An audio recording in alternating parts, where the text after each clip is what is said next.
Mis papás me presionaron hasta que les presté mi departamento a mi hermano, porque, según ellos, su prometida embarazada necesitaba estabilidad. 5 meses y pico después, descubrí que lo estaban anunciando a escondidas para usar el anticipo y lo que quedara de la venta como enganche de una casa en Mérida. Ese día, dejé de ser la hija obediente y los denuncié por fraude. Me llamo Patricia Morales y tengo 31 años. Trabajo como desarrolladora de software en una startup. Pero antes de contar cómo terminé frente a un abogado, tengo que hablar de mi familia. Ahí empezó todo. Ramiro, mi hermano menor, siempre fue el hijo favorito. No lo digo por celos. Era evidente. Cuando cumplió 10 años, mis papás le compraron una bicicleta nueva, roja, con cambios y casco incluido. Ese mismo año a mí me dieron ropa usada de una prima, porque todavía estaba buena. Cuando rompió el florero favorito de mi mamá jugando fútbol dentro de la casa, la regañada fue para mí. ¿Por qué no estabas al pendiente de tu hermano?, me gritó mi mamá. Yo tenía 12 años y estaba haciendo tarea, pero eso nunca importó. Cuando Ramiro quiso entrar a un equipo selectivo de fútbol, mis papás consiguieron más de 50,000 pesos por temporada. Cuando yo pedí clases de piano, de 600 pesos por semana, me dijeron que no se podía. No estamos para lujos, Patricia, dijo mi papá. A los 15 años, empecé a trabajar los fines de semana en una papelería. 8 horas parada, ganando poco, pero al menos era mi dinero. Mientras tanto, Ramiro recibía 500 pesos semanales por hacer casi nada. En preparatoria, Ramiro chocó el coche de mi papá por ir con sus amigos. Mi papá se enojó 2 días. A la semana siguiente, ya le estaba buscando un Honda Civic usado. Así son los muchachos, dijo mi mamá. Cuando yo pedí ayuda para comprar un coche barato y llegar al trabajo y a la universidad, mi papá soltó una risa seca. Puedes irte en camión o en metro. Eso te hace fuerte. 6 años antes de que yo viera aquel letrero de venta frente a mi edificio, todo cambió. Mi papá, Ernesto, perdió su empleo en un recorte. Mi mamá, Leticia, trabajaba medio tiempo como cajera en un supermercado y ganaba poco. Vivían en una casa en Iztacalco que presumían como símbolo de lo que habían logrado. Tenía crédito hipotecario, pagos atrasados y más problemas de los que aceptaban decir en voz alta. Una noche mi mamá me llamó llorando tan fuerte que casi no le entendía. Patricia, hija, yo no quería cargarte con esto, sollozaba. Pero vamos a perder la casa. Ya debemos 3 mensualidades. El banco está mandando avisos. Lloró casi 20 minutos. Luego llegó la petición. ¿Crees que podrías ayudarnos un tiempo? Solo mientras tu papá encuentra algo. No te pediríamos esto si no fuera urgente. Yo acababa de recibir un ascenso. Ganaba 85,000 pesos mensuales brutos y pensé que podía responder. ¿Cuánto necesitan, mamá? La mensualidad son como 12,000, pero con servicios y algo para ir tapando lo atrasado, tal vez unos 18,000 al mes. Me da pena. Voy a programar una transferencia mensual, le dije. Mi mamá lloró más. Ahora de alivio. Nos estás salvando, mi niña. Nunca lo vamos a olvidar. En cuanto tu papá encuentre trabajo, te pagamos cada peso. Durante 5 años largos, les transferí dinero casi sin fallar. Nunca me pagaron un solo peso. A mitad de esos años, compré mi propio departamento. Nada de lujo, pero era mío 2 recámaras en Portales Sur, en un edificio tranquilo, cerca de avenidas, del metro y de todo lo que necesitaba. Tenía elevador, un cajón de estacionamiento y una luz preciosa por la tarde. Había ahorrado hasta lo que no tenía, incluso mientras ayudaba a mis papás. Dejé de viajar, seguí manejando un Toyota viejísimo y comí sopas instantáneas más veces de las que me gusta admitir. El enganche de 750,000 pesos dejó mi cuenta casi en ceros. Me metí a un crédito hipotecario de 2,600,000 pesos, con una mensualidad pesada, pero era mi casa. El día que me entregaron las llaves, lloré en la sala vacía. Solo había paredes blancas, piso frío y una sensación que nunca había tenido. Por fin algo no dependía del permiso de nadie. Durante todo ese tiempo, Ramiro estaba en una universidad privada. Mis papás jamás mencionaron problemas para pagarle la carrera, aunque había inscripciones, mensualidades y pagos atrasados que siempre aparecían de la nada. Supe lo que pasaba durante una comida familiar de fin de noviembre, de esas que mi mamá organizaba como antesala de diciembre. Había pavo, romeritos y ensalada de manzana, como si eso probara que todavía éramos muy unidos. Mi mamá se sirvió más ensalada y dijo, como si nada, gracias a Dios que nos has estado ayudando, Patricia. Si no, no hubiéramos podido sacar adelante lo de la Universidad de Ramiro. Casi me atraganto. ¿Están usando mi dinero para pagarle la carrera a Ramiro? Mi papá intervino sin vergüenza. En una familia uno responde. Ramiro necesitaba estudiar. ¿Y por qué no me lo dijeron? Porque sabíamos que te ibas a poner difícil, dijo. Además, tú tuviste becas. Él no. Teníamos que asegurarnos de que tuviera las mismas oportunidades. Quise gritar, pero el dinero ya se había ido. Después entendí que mi ayuda no solo había servido para la casa, también había cubierto buena parte de la carrera de Ramiro, sin que nadie me preguntara. Ramiro se graduó y consiguió empleo como gerente junior en una comercializadora. Ganaba tal vez 25 o 30,000 pesos mensuales, pero actuaba como si ya fuera director general. Un año después, conoció a Karina en un bar de la Roma. Era bonita, muy arreglada, trabajaba como recepcionista en una clínica privada y hablaba como si todo mundo le debiera algo.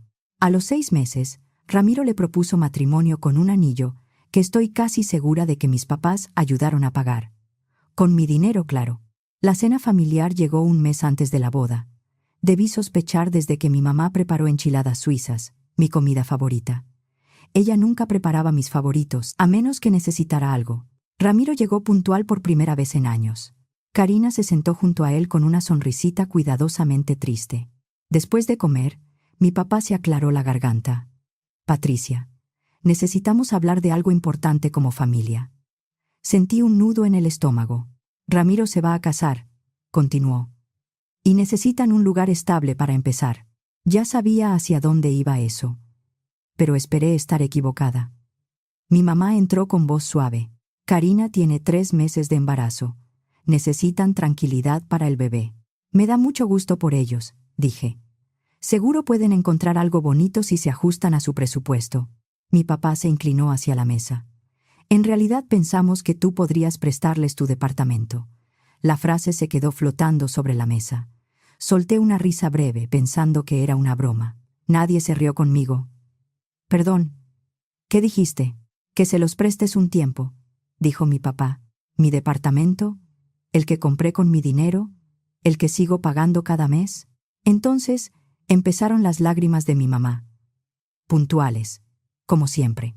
Yo creí que te habíamos educado mejor, Patricia. ¿Cómo puedes ser tan egoísta? Estamos hablando de tu sobrino, de un bebé inocente. Mi papá se sumó de inmediato. Tu madre y yo nos sacrificamos por ustedes toda la vida. Y ahora que tu hermano necesita apoyo, tú te haces a un lado. ¿Y qué va a decir la familia si se enteran de que dejaste a tu hermano y a tu sobrino sin techo?, agregó mi mamá. Karina habló por primera vez, con una mano sobre el vientre que casi no se le notaba. Supongo que en mi familia entendemos la palabra familia de otra forma. Nosotros sí nos ayudamos. Si a ti no te importa que tu sobrino nazca en la incertidumbre, pues ya es cosa tuya. No me vengas con eso, le dije. Conoces a Ramiro desde hace un año. No me des lecciones de familia. Patricia, jadeó mi mamá. Discúlpate ahora mismo. ¿Por qué? ¿Por no entregarle mi casa al hijo favorito? Ramiro al fin abrió la boca. No es así, Patricia. Solo necesitamos ayuda para arrancar. Tú sabes lo difícil que es empezar. Sí, sí lo sé. Trabajé desde los 15. En la universidad tuve 2 empleos. Viví en un cuarto minúsculo con humedad. Lo que no recuerdo es que alguien me ofreciera un departamento gratis. Estás exagerando, dijo mi papá. No te estamos pidiendo que se los regales. Solo que vivan ahí mientras juntan para algo propio. ¿Cuánto tiempo? 6 meses, dijo mi mamá, demasiado rápido. 1 año máximo. ¿Y yo dónde voy a vivir? Puedes rentar un estudio bonito, dijo ella. Vi uno en internet por 13,500 pesos al mes. Claro, 13,500 pesos, además de la mensualidad de mi crédito. Ramiro te va a pagar algo, dijo mi papá. ¿Verdad, hijo? Ramiro asintió. Sí, claro. Llegamos a un acuerdo justo.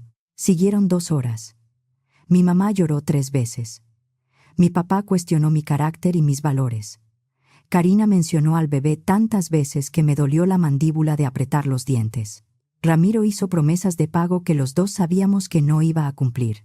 Esto es chantaje emocional, dije.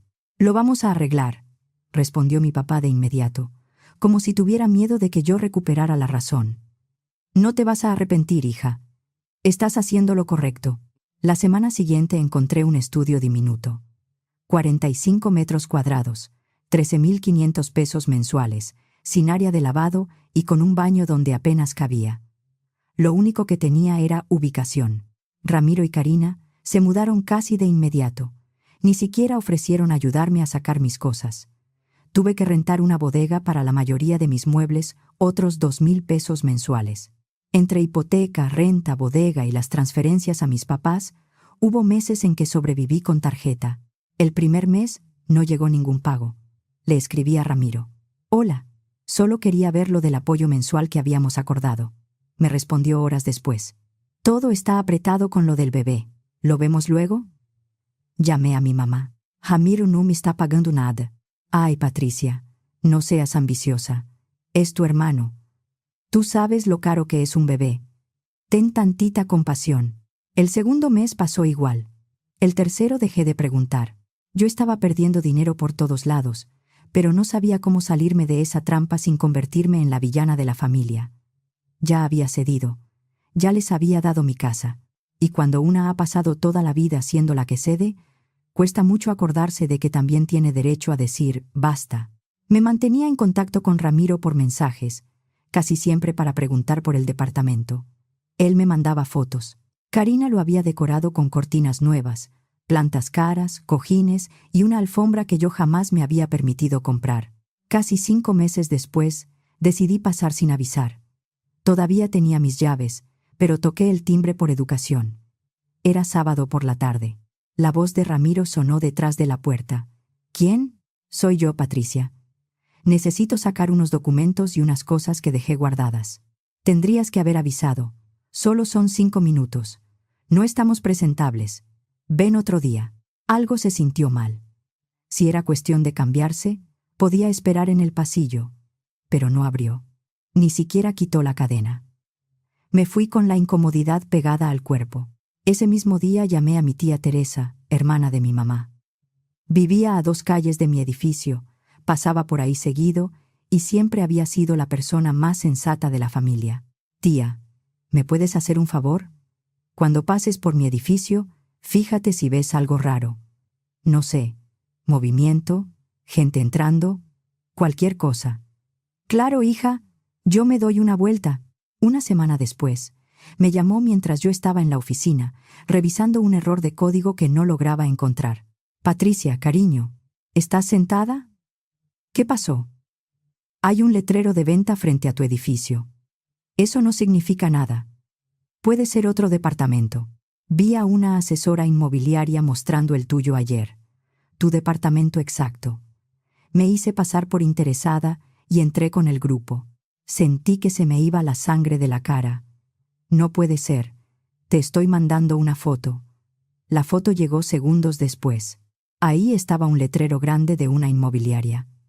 Abrí la publicación en Inmuebles 24, helada. Mi piso, mi número, mi sala. La decoración de Karina. El cuarto rosa que habían armado para el bebé.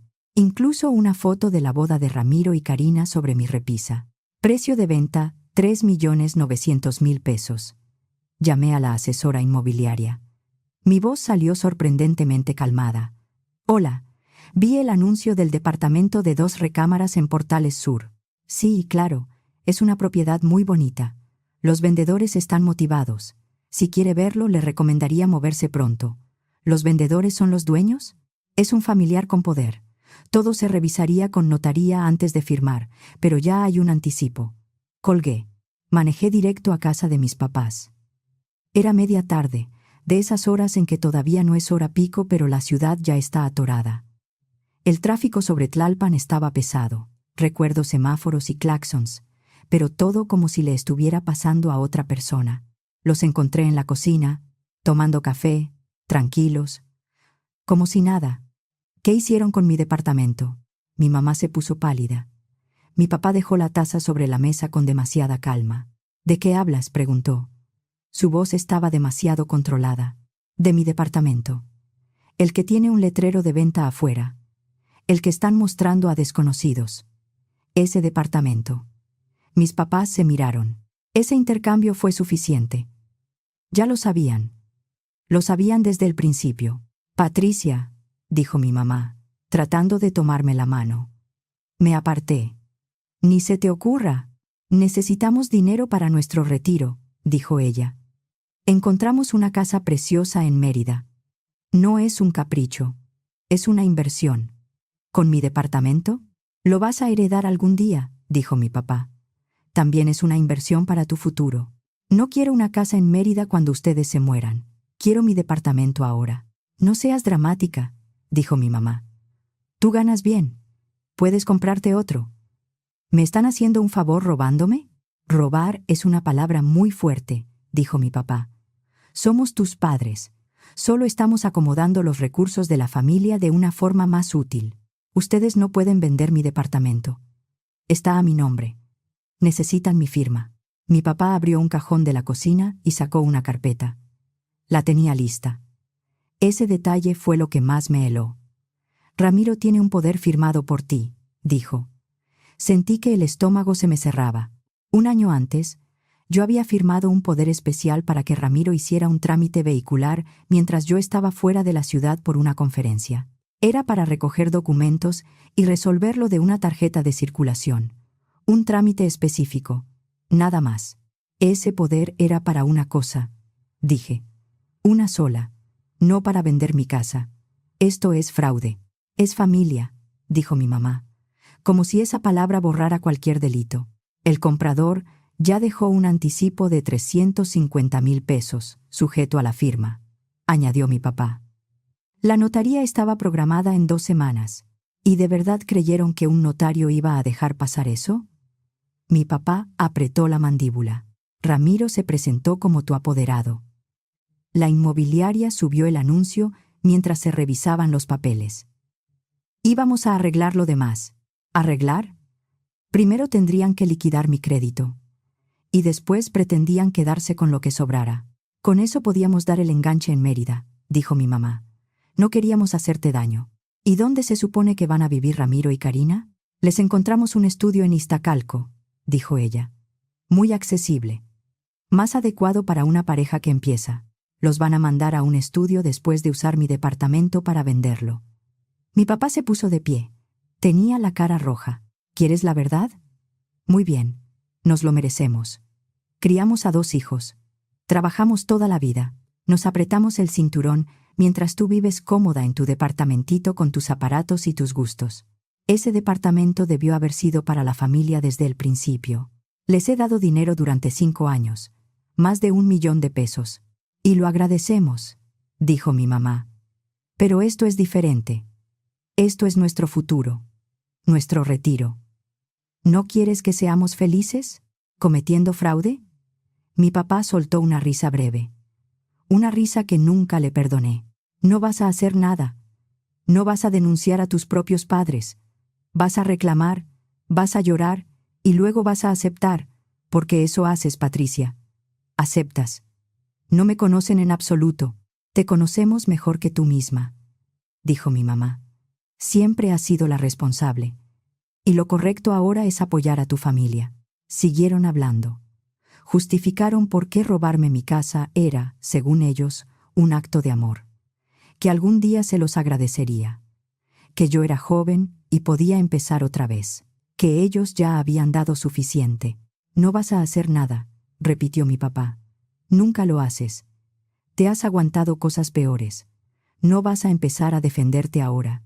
Me fui sin contestar. Pero mi papá estaba equivocado. Primero manejé a mi departamento. Mi departamento. Toqué la puerta durante varios minutos hasta que Ramiro abrió apenas una rendija con la cadena puesta.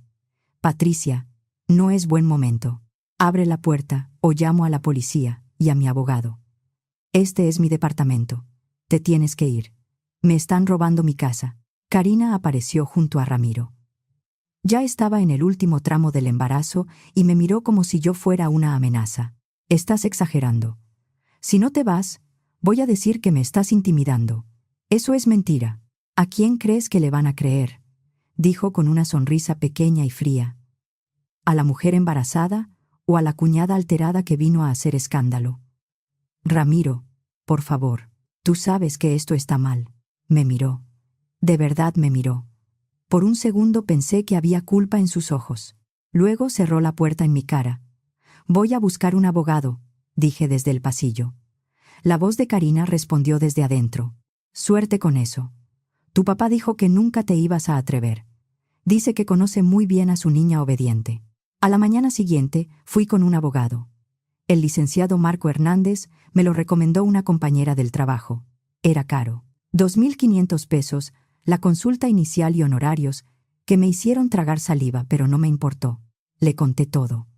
Le mostré el poder, la publicación, las fotos, los mensajes, los comprobantes de transferencias y lo que sabía del anticipo.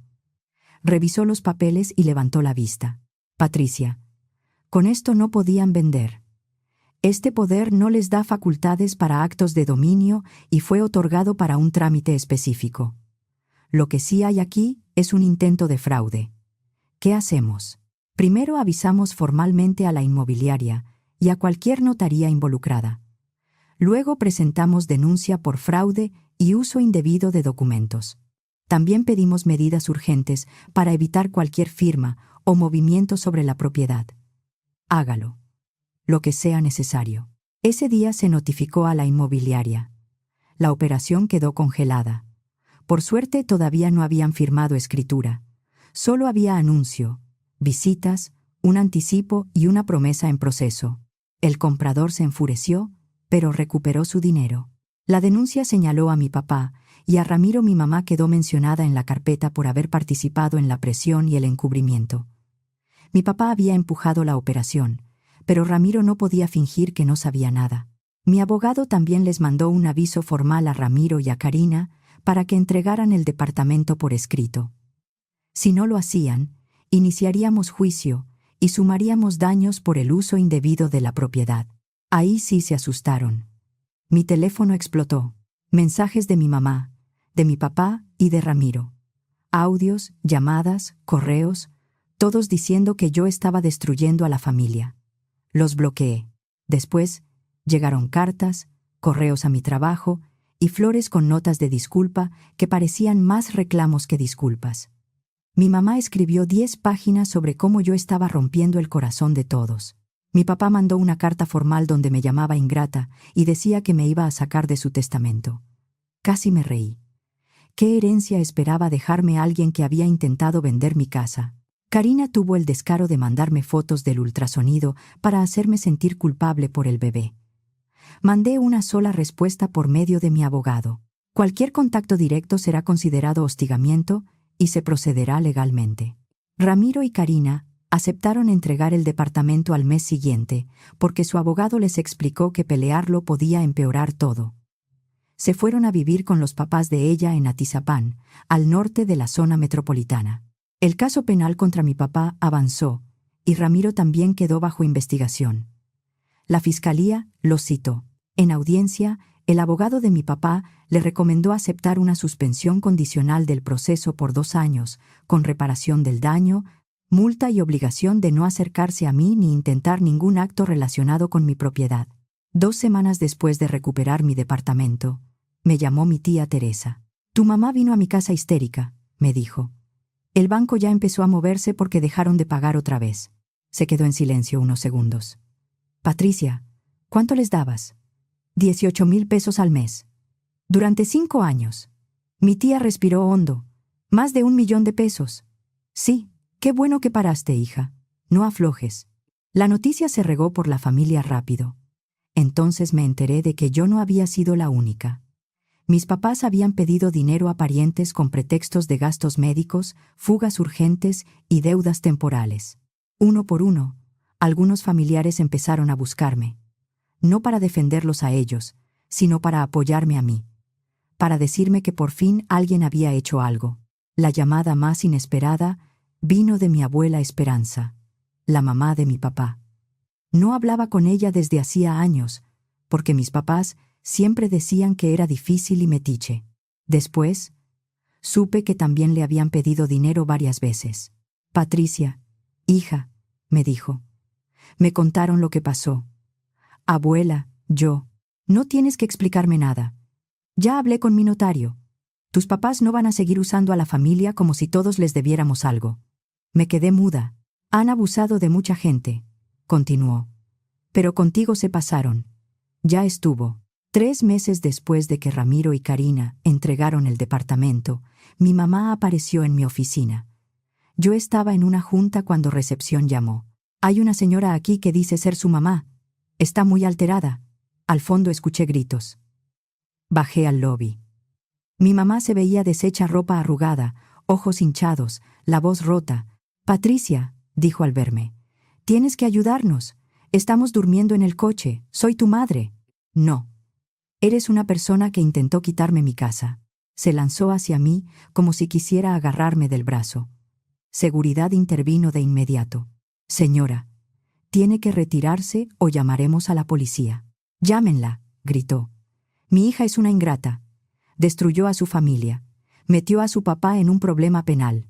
Mi papá se metió solo cuando intentó cometer fraude, dije con una calma que me sorprendió. Seguridad la sacó y la administración le prohibió la entrada. Mi papá intentó aparecer una semana después y recibió el mismo trato.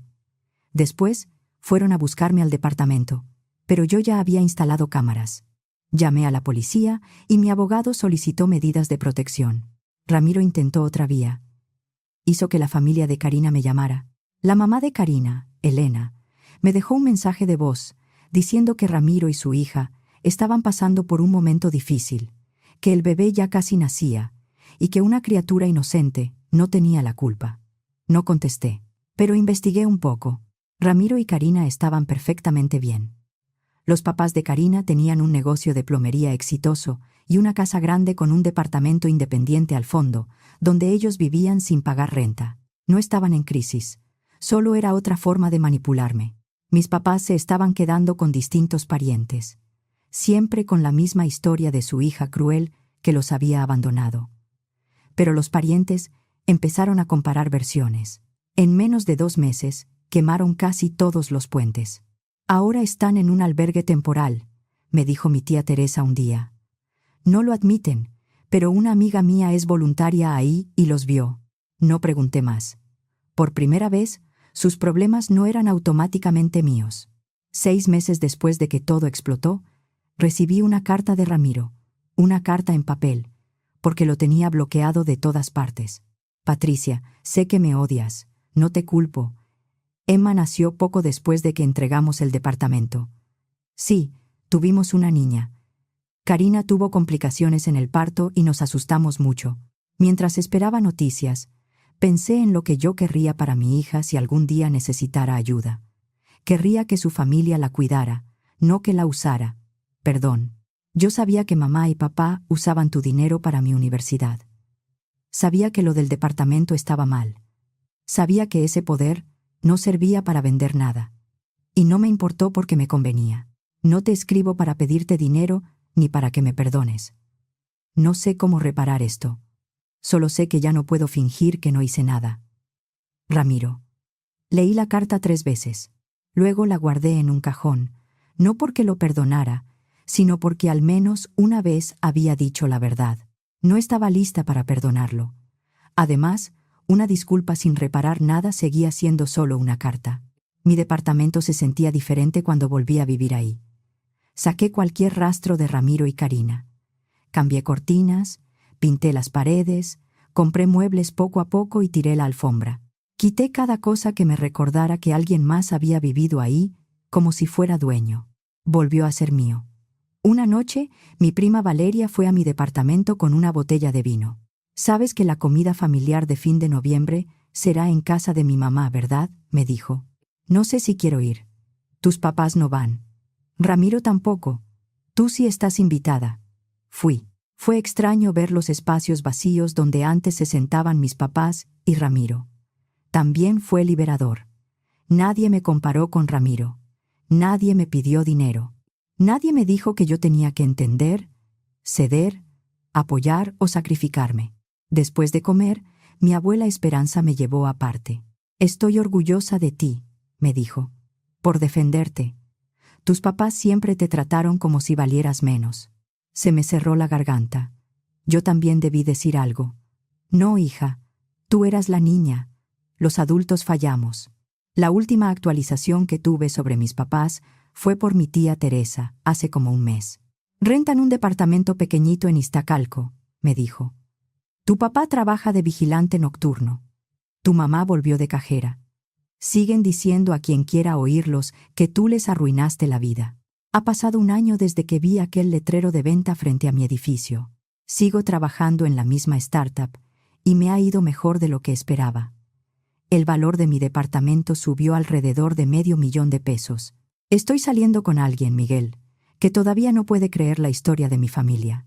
Y no estaba exagerando. A veces pienso qué habría pasado si me hubiera quedado callada, si hubiera dejado que vendieran mi departamento. Probablemente estaría quebrada, atrapada en aquel estudio diminuto, mientras mis papás se tomaban fotos felices en Mérida, diciendo que todo había salido bien porque la familia se ayuda. Pero no pasó. Sigo aquí, en mi departamento, viviendo una vida que por fin no tengo que pedir permiso para defender. Mi mamá todavía manda cartas de vez en cuando a través de parientes, porque las medidas de protección le impiden contactarme directamente. Ya no las leo. Mi tía Teresa me contó que la última decía que yo iba a pagar algún día por deshonrar a mis padres. «Estoy bastante segura de que cometer fraude pesa más», dijo mi tía. «Lo más difícil de ser la hija señalada es que una crece creyendo que eso es normal. Un hijo favorito que nunca se equivoca. Una hija responsable que existe para resolverle la vida a los demás. Uno aprende a aguantar y a sentirse culpable por tener límites. Tuvieron que intentar quitarme mi casa para que yo despertara. Mi terapeuta dice que voy avanzando. Sí, empecé terapia. Pasar años sintiéndote menos dentro de tu propia familia deja marcas. En la última sesión, mi terapeuta me preguntó, ¿te arrepientes de haber denunciado? No, respondí. Me arrepiento de no haberme defendido antes. ¿Y una reconciliación?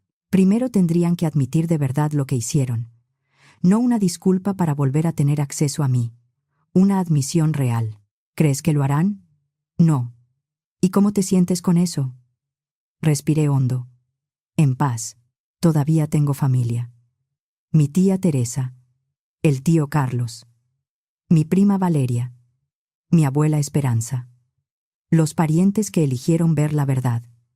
Esa es mi familia ahora. A Ramiro lo vi una vez hace como un mes. Yo estaba comprando café y él estaba en la misma cafetería con Emma en una carriola. Hicimos contacto visual. Empezó a acercarse, luego se detuvo, asintió con la cabeza. Yo asentí también. Después cada quien siguió su camino. Tal vez algún día hablemos, tal vez no. De cualquier manera, estoy bien. A veces pienso en contarles a mis papás que la hija a la que trataron como menos está saliendo adelante sin ellos. Luego recuerdo que ya no merecen saber nada de mi vida.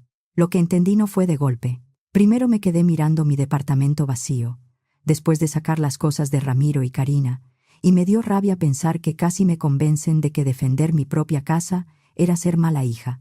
Durante años confundí ayudar con dejarme borrar. Si mis papás necesitaban dinero, yo pagaba. Si Ramiro necesitaba algo, yo entendía. Si alguien se enojaba, yo cedía para que la familia siguiera en paz.